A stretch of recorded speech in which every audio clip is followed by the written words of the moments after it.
Good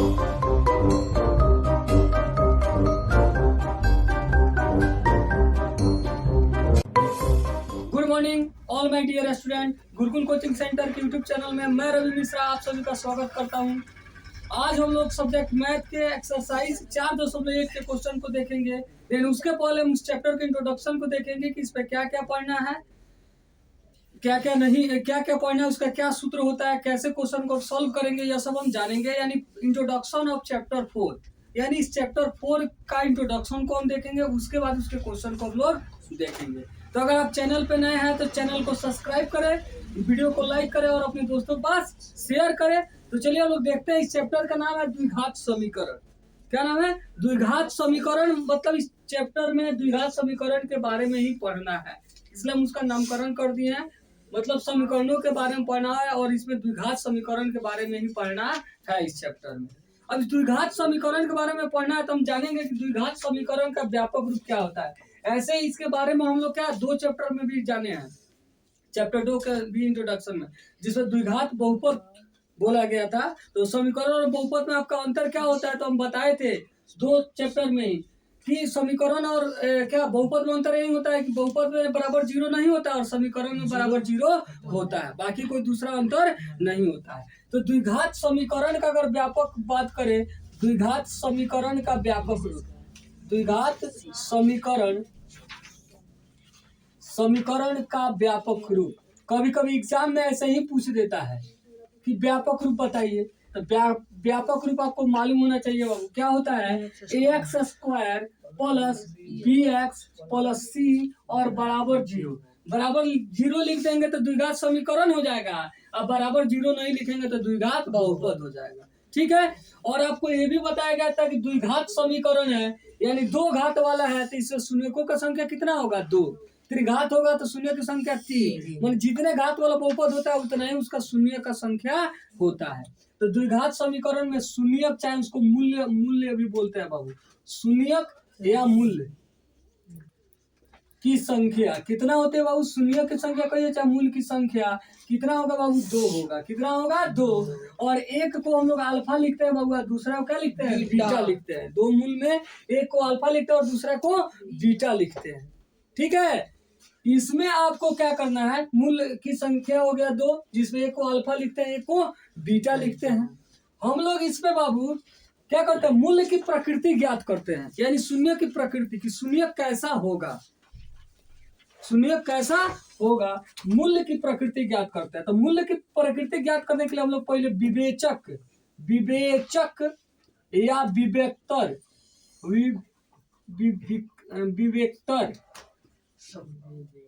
विवेचक या विवेक्तर, या इसको क्या लिखा जाता है बाबू? डी लिखा जाता है। इसके बराबर जानेंगे हम लोग फॉर्मूला क्या होता है। आपको एग्जाम में अक्सर इससे क्वेश्चन पूछ देता है कि विवेचक बताइए क्या होगा, चाहे विवेक्तर क्या होगा, विभक्तर भी लिखे हुए आपको मिलेगा।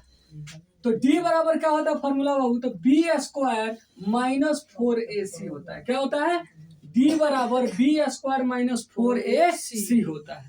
अब अगर यह डी का मान बाबू, डी का मान अगर 0 से बड़ा हो, डी का मान क्या हो? जब डी का मान क्या होता है बाबू? 0 से बड़ा होता है तो मूल्य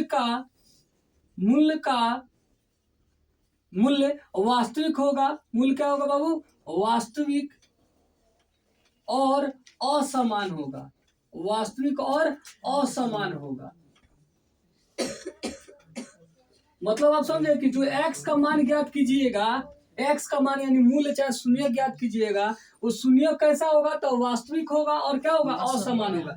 यानी दोनों मान अलग अलग आएगा। माने एक x का मान 2 आएगा तो एक x का मान क्या आएगा? 4 आएगा। या मतलब अलग सेम नहीं आएगा। ठीक है। माने d का मान निकालेंगे इस फॉर्मूला पे, d बराबर b² माइनस 4ac।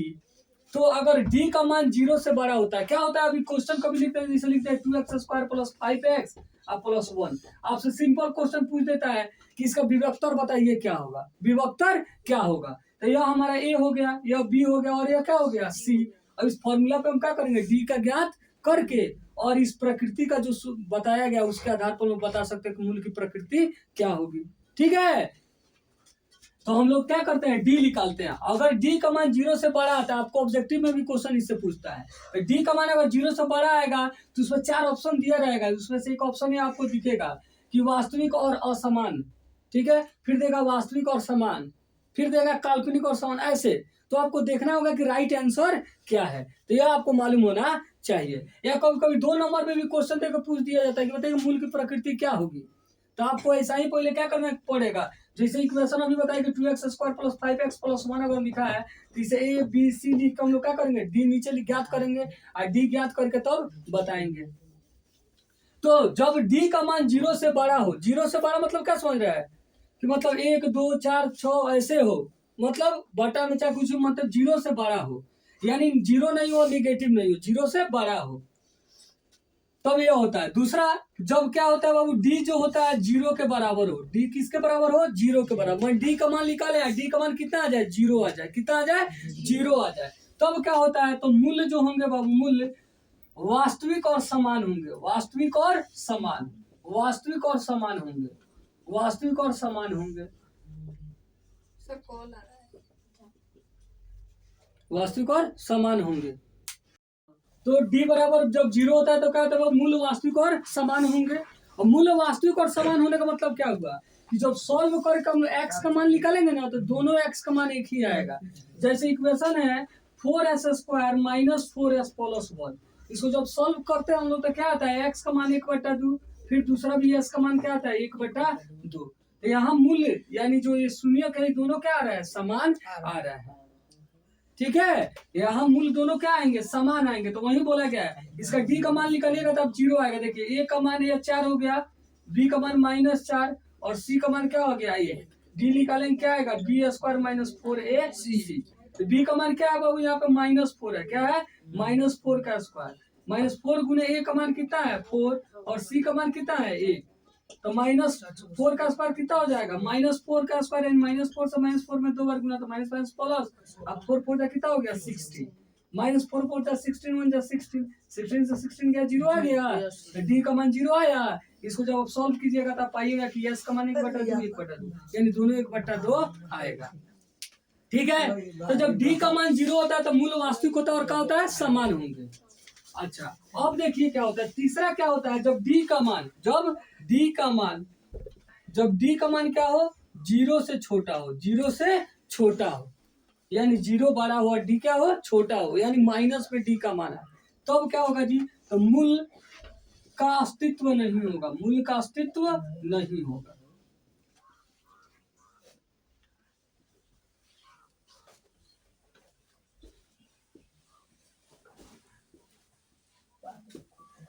मूल्य का अस्तित्व नहीं होगा, जब अस्तित्व नहीं होगा तो उसे ज्ञात करने की कोई जरूरत ही नहीं है आप लोगों को। मूल्य का अस्तित्व नहीं होगा, जो अस्तित्व नहीं होगा उसे आपको ज्ञात करने की आवश्यकता नहीं है। सिर्फ 2 ही शर्त पर ज्ञात किया जाता है, जब डी का मान 0 से बड़ा है, चाहे जब डी का मान क्या हो, 0 के बराबर। यानी जब इस चैप्टर से हम क्वेश्चन बनाने जाएंगे तो पहले हम डी का मान निकाल के चेक कर लेंगे कि मूल्य का अस्तित्व है या नहीं। अगर अस्तित्व है तो ज्ञात करेंगे, अस्तित्व नहीं होगा तो ज्ञात नहीं करेंगे। डी का मान निकालेंगे, अगर माइनस आ जाएगा तो लिख देंगे मूल्य का अस्तित्व नहीं है, बस उतना ही पे आपका क्वेश्चन खत्म हो गया। अगर डी का मान 0 से बड़ा आए चाहे 0 के बराबर आए तो मूल्य का अस्तित्व होगा, क्या होगा, वास्तविक होगा और असमान होगा। कब, जब डी का मान 0 से बड़ा रहेगा तब, और जब डी का मान 0 रहेगा तो मूल्य वास्तविक और समान होगा, ठीक है। तो ऐसे हम लोग क्या करेंगे, क्वेश्चन को आगे आपका 4.1 से लेकर 4.4 तक में ये सब चीजों का आपको क्या हो सकता है, आवश्यकता पड़ेगा। हाँ, एक और सूत्र आप लोगों को जरूरत पड़ेगा, द्विघाती सूत्र। क्या बोलते हैं, द्विघाती सूत्र होता है जिसके द्वारा डायरेक्ट क्या किया जाता है बाबू, मूल्य ज्ञात किया जाता है। यानी x या मूल्य कहिए, x अगर माने तो x बराबर सीधे हो जाता है बाबू -b + √अंडर t भी लिख सकते हैं /2a, या इसको डायरेक्ट लिखा जाता है -b ± √under p² - 4ac /2a। मतलब यही d बराबर हम लोग अभी देखा है क्या होता है, b² - 4ac होता है। तो मन करें यहाँ डायरेक्ट लिखे या पहले ही d निकाल के यहाँ मान ही रख दीजिए, ठीक है। तो आपका इस द्विघाती सूत्र x बराबर क्या हो गया, अगर x 84 में है तो x टी चौरासी में रहेगा तो टी माने जो भी चौरासी में रहेगा, यानी मूल्य बराबर आपका मूल्य कहिए चाहे शून्य कहिए, मूल्य चाहे शून्य चाहे एक्स कहिए, एक्स चौरासी में है तो क्या हो जाएगा minus B plus minus root under D बटा 2a, या डायरेक्ट लिखिए minus B plus minus root under B square minus 4ac by 2a। इसमें होता क्या है कि एक्स का मान जब आप फाइंड कीजिएगा तो एक बार प्लस में होगा और एक बार माइनस में, यानी एक बार minus B plus root under D बटा 2a होगा और एक बार फिर minus B minus D, plus एक बार माइनस, ये प्लस माइनस है ना, तो एक बार प्लस रूट अंडर डी बटा 2a, एक बार माइनस रूट अंडर डी बटा 2, तो आपका क्या हो जाएगा सूत्र हो जाएगा x बराबर minus B plus root under D बटा 2a या minus B minus root under D बटा 2a, इससे एक मान लिख लेगा, इससे एक मान लिख लेगा, क्योंकि अभी देखिए द्विघाती समीकरण तो दो को मान लिख लेगा, एक बार प्लस करने से निकलता है एक बार माइनस, इसको भी चाहे तो हम इसी तरह लिख सकते हैं क्या जी, minus B plus root under B square minus 4ac बटा 2a, या minus B minus root under B square minus 4ac बटा 2a। तो ये दोनों सूत्र से चाहे तो हम डायरेक्ट यह लगा सकते हैं या वो लगा सकते हैं, ठीक है, दोनों से हम लोग क्या कर सकते हैं, हम शून्य यानी मूल्य को ज्ञात कर सकते हैं, इसको हम लोग बोलते हैं द्विघाती सूत्र, ठीक है। तो ऐसा हम अब क्वेश्चन को आगे देखते हैं, एक्सरसाइज 4.1 के क्वेश्चन को। चलिए तो देखते हैं एक्सरसाइज 4.1 के क्वेश्चन नंबर एक को जांच कीजिए कि क्या निम्न द्विघात समीकरण है, मतलब आपको ये सॉल्व करना है, सॉल्व करके तब बताना है कि क्या ये द्विघात समीकरण है। तो कैसे हम जांचेंगे जी द्विघात समीकरण है कि नहीं है, तो द्विघात समीकरण कब होगा, जब अधिकतम घात, उस बहुपद का अधिकतम घात क्या होगा, जब 2 होगा तो मान इसको हल करने पर जो प्राप्त होगा उसका अधिकतम घात क्या होना चाहिए, 2 होना चाहिए, मान जो घात हो उसमें सबसे बड़ा क्या होना चाहिए, 2 होना चाहिए, ना घात इससे छोटा होना चाहिए और ना ही घात इससे बड़ा होना चाहिए, मानो उसमें सबसे बड़ा जो घात हो वह इससे छोटा नहीं होना चाहिए, 1 नहीं होना चाहिए, 0 नहीं होना चाहिए, 3 नहीं होना चाहिए, 4 नहीं होना चाहिए, मानो उसमें जो अधिकतम घात है वह कितना होना चाहिए, 2 होना चाहिए, तभी यह द्विघात समीकरण होगा, नहीं तो द्विघात समीकरण नहीं होगा। तो हम क्या करेंगे, पहले इसको सॉल्व करेंगे, सॉल्व करके जो समीकरण प्राप्त होगा उस पर देखेंगे कि उसका अधिकतम घात 2 है या नहीं, अगर 2 है तो द्विघात समीकरण है और 2 नहीं है तो द्विघात समीकरण नहीं है, ठीक है। तो हम क्वेश्चन को देखेंगे। तो पहला क्वेश्चन है एक का एक है कि x प्लस 1 का होल स्क्वायर बराबर है 2 इंटू एक्स माइनस 3। इसको बाबू हम लोग हल करते हैं तो क्या देखेंगे बाबू, यह हो गया a प्लस बी का होल स्क्वायर, क्या हो गया बाबू, a प्लस बी का होल स्क्वायर, तो a प्लस बी का होल स्क्वायर क्या होता है, a square plus 2ab plus B square, या a square plus B square plus 2ab, दोनों में कोई हम लिख सकते हैं। तो बाबू ए स्क्वायर यानी क्या हुआ, पहले क्वेश्चन हम लिख लेते हैं, क्वेश्चन क्या बाबू, एक्स प्लस 1 का स्क्वायर बराबर है 2 इंटू एक्स माइनस 3, ठीक है, इसको सॉल्व करेंगे बाबू, तो ए एक्स प्लस 1 का यानी ए प्लस बी का होल स्क्वायर यानी ए का स्क्वायर यानी एक्स का स्क्वायर प्लस 2ab, तो 2a का मान एक्स और b का मान क्या है जी 1 प्लस b का स्क्वायर यानी 1 का स्क्वायर, ठीक है। अब बराबर क्या है बाबू, यहाँ पे 2 इंटू एक्स तो 2 से एक्स गुना होगा 2x माइनस और 2 से 3 गुना होगा 2 3 जा कितना हो गया 6। अब यहाँ पे क्या हो जाएगा बाबू, एक्स स्क्वायर प्लस 2x और 1 में गुना होगा 2 1 जा 2 और x, तो क्या होगा 2x और 1 का स्क्वायर होगा तो क्या होगा 1, आई प्लस 2x इधर आएगा तो क्या हो जाएगा बाबू माइनस 2x, अब माइनस 6 इधर आएगा तो क्या हो जाएगा प्लस 6 बराबर क्या हो गया 0, क्या हुआ 0।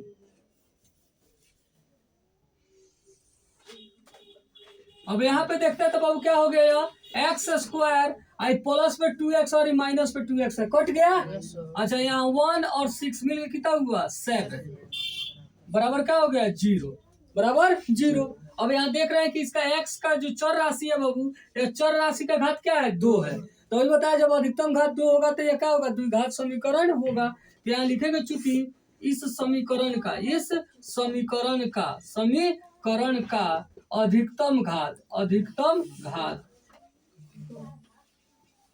अधिकतम घात 2 है, इसलिए यह द्विघात समीकरण है। यह द्विघात समीकरण है। यह हो गया हमारा दिया था। क्या जांच कीजिए, तो जांच कर दिए, हो गया प्रूफ। तकरीबन हम जांच कर दिए, सत्यापित कर दिए कि यह क्या है, द्विघात समीकरण है। ठीक है, अब देखते हैं हम क्वेश्चन नंबर 2 को। क्वेश्चन नंबर 2 क्या है बाबू, तो क्या दिया है, एक्स स्क्वायर माइनस 2x बराबर है -2 इंटू 3 माइनस एक्स। ठीक है बाबू, यहाँ हम लोग एक्स स्क्वायर माइनस 2x वैसे ही रहने दिए, बराबर में गुना कर दिए बाबू, यहाँ माइनस और यहाँ प्लस, तो माइनस प्लस गुना क्या हो गया माइनस, और 2 3 जा कितना हो गया 6, फिर माइनस माइनस प्लस, और 2 से x गुना हो तो क्या हो गया 2x।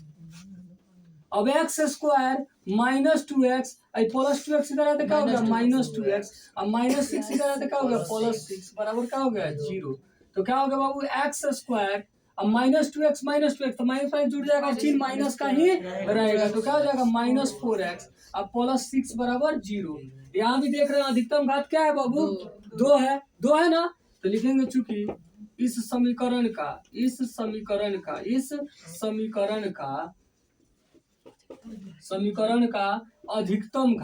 अधिकतम घात 2 है, इसलिए यह द्विघात समीकरण है।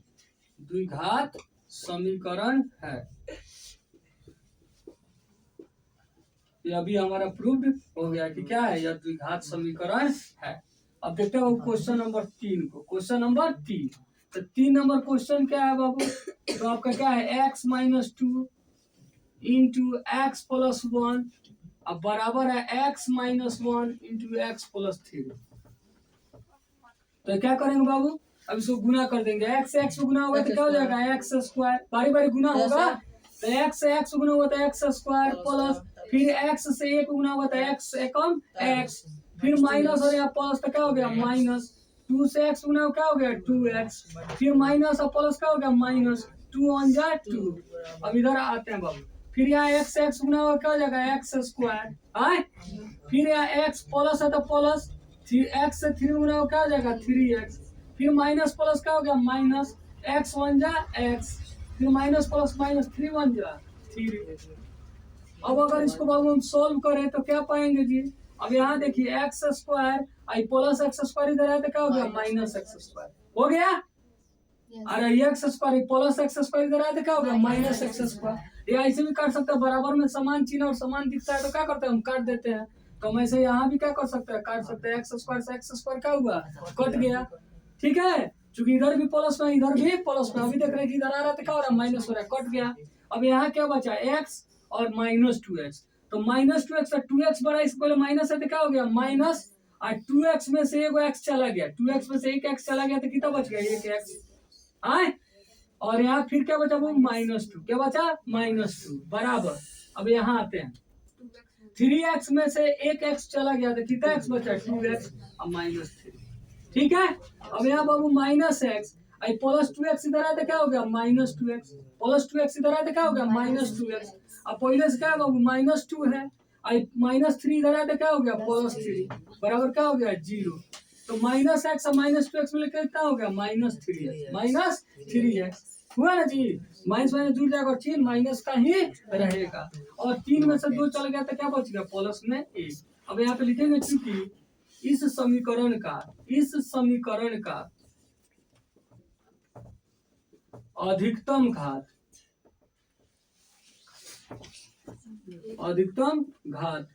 1 है, इसलिए यह समीकरण द्विघात समीकरण नहीं है। इस समीकरण का अधिकतम घात 1 है, इसलिए यह द्विघात समीकरण नहीं है,